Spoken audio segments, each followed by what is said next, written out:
வாங்க வணக்கம். உளுந்தும் கருவேப்பிலையும் போட்டு இன்றைக்கி இட்லி பொடி வறுக்க போகிறோம்ப்பா. இதுக்கு தேவையானதுப்பா 1 கிலோ உளுந்து, 100 கருவேப்பிலை, 100 மிளகா வத்தல்,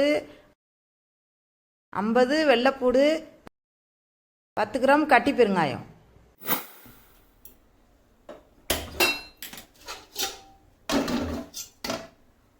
சட்டி காஞ்சிருச்சுப்பா. இப்போ உளுந்த போடுறேன்.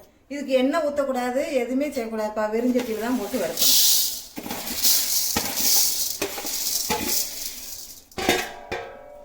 இந்த உளுந்தம்படியை வந்துப்பா பிள்ளைங்க நிறையா செல்ஃபோனெல்லாம் நிறையா பார்க்குதுங்க, குழந்தைங்க.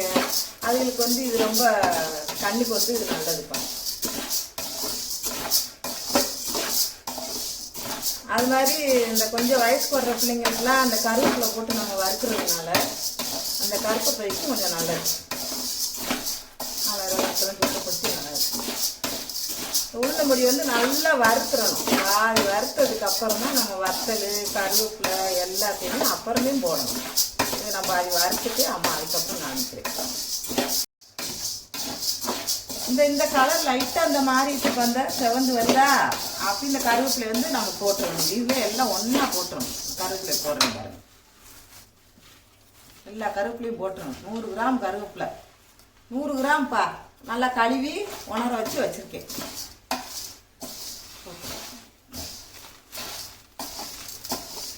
அதே மாதிரி அடுப்பை நான் சிம்மில் வச்சே வறுக்கணும். கூட்டி வச்சு வறுத்தீங்கன்னா கொஞ்சம் கறிச்சுன்னா கொஞ்சம் கசந்துடும். கூட்டி வச்சு வறுக்கக்கூடாதுப்பா. நார்மலே இருக்கும். லேட்டாகும், ஆனால் கொஞ்சம் வறுத்த. ஆனால் சாப்பிட்றதுக்கு இது கொஞ்சம் நல்லா டேஸ்ட்டாக இருக்கும். பிள்ளைங்களுக்கும் உடம்புக்கு நல்லது. நமக்குமே இந்த குறுக்கு வலி இதுக்கெலாம் நல்லது. பெரிய அளவு இருக்கும். இப்போ அந்த வெள்ளைப்பொடியும் போட்டுருவோம்ப்பா. கூட உரிச்சு வச்சிருக்கிற வெள்ளைப்பொடியும் கூட போட்டுடணும்.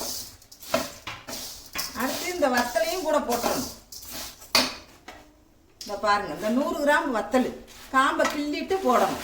காம்போட போடக்கூடாதுப்பா. 3 மாதம் இருந்தால் அது கொஞ்சம் புழுக்குடு வந்துடும். ஆனால் காம்பெல்லாம் இப்படி கிள்ளிட்டு போட்டுருங்க. அந்த இது எல்லாம் ஒன்றா போட்டு வறுத்துருங்க. பெருங்காயம் மட்டும் கட்டி பெருங்காயம் சேர்த்துக்கோங்கப்பா. கட்டி பெருங்காயம் இல்லைன்னா தோல் பொடி போட்டுக்கோங்க. ஆனால் கட்டி பெருங்காயம் போட்டோம்னா நல்லா வாசமாக இருக்கும். இட்லி பொடி உளுந்தம்படிக்கு டேஸ்ட்டே கட்டி பெருங்காயம். சரி, கொஞ்சம் ஒன்றோடு அப்படி கிண்டிடணும்ப்பா. கிண்டுனா இது 20 நிமிஷம் அப்படியே கிண்டிகிட்டே இருக்கணும். அப்படினால எல்லாம் ஒன்றோட வறுபடும். இல்லைன்னா அந்த ஓரங்காலில் இருக்கிறதெல்லாம் கொஞ்சம் ஒன்று வறுபடும், ஒன்று வறுபடாமல். கிண்டுறது தான் அதில் மெயின்ப்பா. தீயை அடுப்பை கொஞ்சம் நார்மலில் வச்சுட்டு கிண்டிக்கிட்டே இருக்கணும். கிண்டிக்கிட்டே இருந்தீங்கன்னா நல்லா. இப்போ பாருங்கப்பா, அந்த நல்லா அந்த வறுத்து வந்துருச்சு. இந்த இதில் நம்ம அந்த பெருங்காயத்தை போட்டுருவோம். பெருங்காயம் ரொம்ப நமக்கு வருங்கன்னு இல்லை, ஒரு வாசத்துக்காண்டி சூட வச்சுக்கணும். இந்த பாருங்கள், இப்போ நான் 100 கிராம் வத்தல் அளவு போட்டிருக்கேன்ப்பா. ஆனால் குழந்தைங்களுக்கு இதுதான் கரெக்டாக வரும். நம்ம கொஞ்சம் காரம் வேணும்னு தெரிஞ்சால் நீங்கள் கொஞ்சம் அளவு கூட்டிக்கணும். கொஞ்சம் இப்போ இந்த கருவேப்பிலையெல்லாம் பாருங்களேன், இந்த நல்லா நொறுன்னு இந்த வந்துருச்சு. இந்த இதில் வத்தலும் நல்லா வந்துருச்சு. கலர் மாறிடுச்சா அவ்வளோதான் போதும். வறுத்தது அவ்வளோதான்ப்பா. இதுக்கு 20 நிமிஷம் ஆயிடுச்சுப்பா. நாங்கள் இது ஸ்டார்ட் பண்ணி 20 நிமிஷம் ஆச்சு. 20 நிமிஷம் ஆகும். இந்த நல்லா வறுத்துச்சப்பா. இது நல்லா ஆறணும்ப்பா. ஒரு 20 நிமிஷம் ஆறணும். ஆறுனதுக்கப்புறம் நம்ம மிக்சி சாரில் போட்டு நம்ம அரைச்சிக்கிற வேண்டியது.